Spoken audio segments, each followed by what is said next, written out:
Bom, existe hoje um grupo crescente de pesquisadores dos mais diversos campos do conhecimento que afirmam que a Terra entrou em uma nova era geológica chamada de Antropoceno. E essa nova era teria colocado fim no período de estabilidade do planeta que começou há 11.500 anos e foi chamado de Holoceno.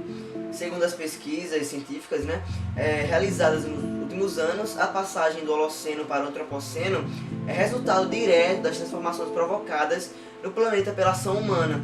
Entre os exemplos de modificações promovidas pelo modo de vida humano e com efeitos profundos no planeta, do ponto de vista geológico, podem ser apontados a exploração de recursos naturais para a produção de energia e matéria-prima também para a atividade industrial, a emissão de poluentes, a destruição da biodiversidade, desmatamentos, entre outros meios de gerar lucro para atividades econômicas. Para os defensores da tese do Antropoceno, as transformações ambientais observadas hoje já são resultado da ação humana e a sua tendência é apenas piorar, apenas o agravamento, caso não sejam tomadas medidas rápidas para conter a destruição dos recursos naturais e diminuir significativamente a utilização de combustíveis fósseis e de outras substâncias que são altamente poluentes. Bom, ainda não existe um consenso entre os pesquisadores sobre o início do Antropoceno. De acordo com algumas teorias, o início do processo humano de transformação das estruturas profundas do planeta ocorreu por volta de 1800,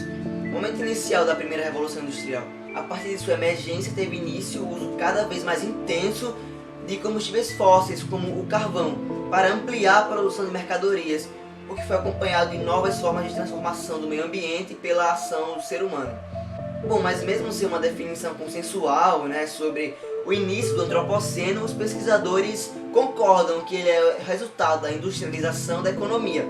Assim, para compreender o significado desse novo período geológico, é fundamental nós analisarmos a Revolução Industrial, processo que possibilitou a industrialização da produção humana a partir do final do século XVIII.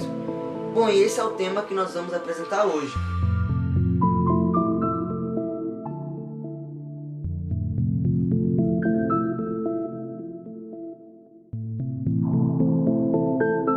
Como visto no capítulo anterior, logo no início, ao longo, na verdade, do século XVII, ocorreram muitas transformações na Inglaterra que possibilitaram a consolidação da burguesia como uma das principais forças da sociedade inglesa. A Revolução Gloriosa provocou o fim do absolutismo nesse país, propiciando maior participação política à burguesia. Já o processo dos cercamentos e os atos de navegação ajudaram a promover o desenvolvimento econômico e o enriquecimento da burguesia. A conjunção desses fatores levou a Inglaterra a se tornar, entre o final do século XVII e o início do século XVIII, a grande potência comercial da Europa, tendo controle das rotas comerciais que ligavam a América, a Europa e as regiões da África e da Ásia. O governo inglês incentivou esse processo por meio de um amplo leque de ações, como a formação de companhias comerciais, a criação de um sistema bancário mais robusto e capaz de fornecer empréstimos para o desenvolvimento de novas atividades produtivas, bem como o investimento na modernização da marinha. Essas medidas possibilitaram não apenas um maior controle do comércio, mas também o fortalecimento militar do país, levando os ingleses a se tornarem uma das principais forças militares da Europa e o acúmulo de riquezas nas mãos da burguesia britânica. Com o desenvolvimento comercial europeu, o sistema artesanal foi se tornando incapaz de garantir a produção de mercadorias necessárias para o reabastecimento do estoque. Então, ocorreu um processo de substituição da mão de obra artesanal para a manufatureira, acelerando o processo e rendendo muito mais. Uma característica desse sistema era a relatividade de divisão do trabalho, pois todos sabiam fazer ambas as etapas. Ao passar do tempo, os burgueses começaram a investir no processo de avanços tecnológicos e científicos. E nesse momento surgiram máquinas que agilizaram ainda mais o trabalho, então a manufatureira passou a ser maquinofatureira. Bom, você pode falar sobre as primeiras máquinas da Revolução Industrial? Bom, com a mecanização da produção, atingiu diversos ramos da economia inglesa. Nisso, um dos primeiros campos a ter a utilização de máquinas foram as minas de carvão, que extraíam obviamente o carvão, que era uma das principais fontes de energia da época. Porém, tinham épocas que inundavam as minas, assim perdendo tempo e produtividade desse negócio. Assim, em 1712, com Thomas Newcomen, criou uma máquina chamada de motor atmosférico, no qual ele queimava o carvão, assim aquecendo a água e produzindo vapor, no qual era utilizado para movimentar uma bomba, que iria acionar alavancas que retiravam a água, assim jogando fora o trabalho humano. Em 1733, John Kay inventou dessa vez, para a produção de tecelagem de fios, a lançadeira volante. E posteriormente, em 1764, James Hargreaves criou a máquina hidráulica, no qual usava os mesmos princípios da invenção de Newcomen.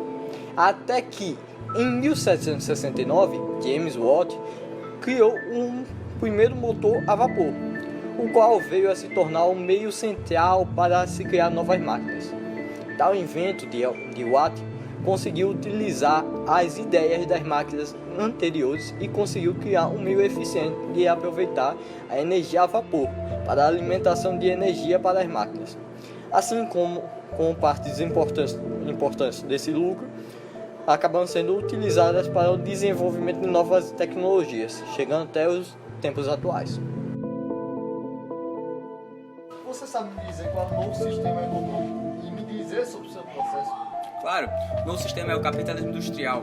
É uma nova fase desse sistema econômico que surge em meio a um processo de revoluções políticas e tecnológicas na metade do século XVIII. Com essa fase é superado o capitalismo comercial, também chamado de mercantilismo, que surgiu até os fins do século XIV e vigorou até então. Muitos fatores econômicos e sociais políticos contribuíram para o desenvolvimento dessa forma de capitalismo. Vou falar para vocês agora os problemas que eles ocorreram. Por exemplo, na economia, o grande impacto foi trazido pelas transformações técnicas e no meio de produção. As máquinas passaram a ser utilizadas em larga escala, tornando ultrapassados os métodos de produção anteriores, de caráter artesanal. Esse processo ficou conhecido como Revolução Industrial e teve seu início na Inglaterra. No período entre a Baixa Idade Média e o final do século XVIII, a produção de mercadorias se organizou segundo 3 sistemas. Qual era o sistema mais importante ao seu ponto de vista? Bem, teve vários sistemas, porém o mais importante foi o sistema artesanal, que foi o primeiro que começou a se desenvolver a partir do século XI, tendo como base as corporações de ofício, também conhecidas como guilda. Elas regulavam o trabalho dos artesãos, residentes nas cidades medievais. Também teve o sistema de manufatura, que ajudou a dinamizar a economia europeia, embora dentro de limites determinados. Para produzir as mercadorias, era necessário ampliar o tamanho das unidades produtivas e contratar mais trabalhadores, o que, por sua vez, diminuiu o lucro dos proprietários das manufaturas e não permitiu o crescimento limitado da capacidade de produção. Como consequência, muitos indivíduos passaram a procurar o meio de melhorar as ferramentas disponíveis de modo que o mesmo número de trabalhadores pudesse produzir o maior número de mercadorias, visando assim o aumento na produtividade. A Revolução Industrial foi um marco para a valorização do trabalho manual, pois muitos foram substituídos por máquinas e os que trabalhavam na fábrica só participavam de determinada fase da produção. As fábricas não eram ambientes adequados de trabalho, tinham péssimas condições de iluminação e ventilação. Durante o início da Revolução Industrial, os operários das primeiras indústrias viviam em condições horríveis comparadas aos trabalhadores do século seguinte. Os trabalhadores tinham cortiço como moradia, eram submetidos à jornada de trabalho e chegavam até 80 horas por semana. Salário medíocre, mulheres e crianças que também trabalhavam ganhavam um salário ainda menor. Após a exploração dos proletariados, eles fizeram algumas exigências: melhores condições de trabalho, maiores salários, proibição do trabalho infantil e melhores condições. Uma das principais formas de luta dos trabalhadores recebeu o nome de ludismo. Surgiu uma homenagem ao Ned Lud. Segundo a tradição, ele destruiu uma máquina de fiar por conta de maus tratos a trabalhadores. Mais tarde, surgiram os ludistas, com o intuito de defender trabalhadores que sofriam maus tratos. Infelizmente, não foi uma estratégia bem sucedida, apesar de muito utilizada. As transformações sociais, provocadas pela industrialização, também resultaram na formação de ideias sobre a sociedade. Diversos pensadores lançaram bases com pensamentos liberais, persuadindo uma parte da sociedade. Assim, o liberalismo passou a ser usado para defender a burguesia. Logo, surgiram duas principais divergências liberais: o socialismo e o anarquismo. As ideias socialistas se inspiravam em princípios iluministas, na convicção da igualdade. Posteriormente, surgiram ideias mais radicais, se opondo à ideia capitalista, com Karl Marx. Logo, ele recebeu o nome de socialismo científico. Sua crítica vinha da ideia de desenvolver uma sociedade igual.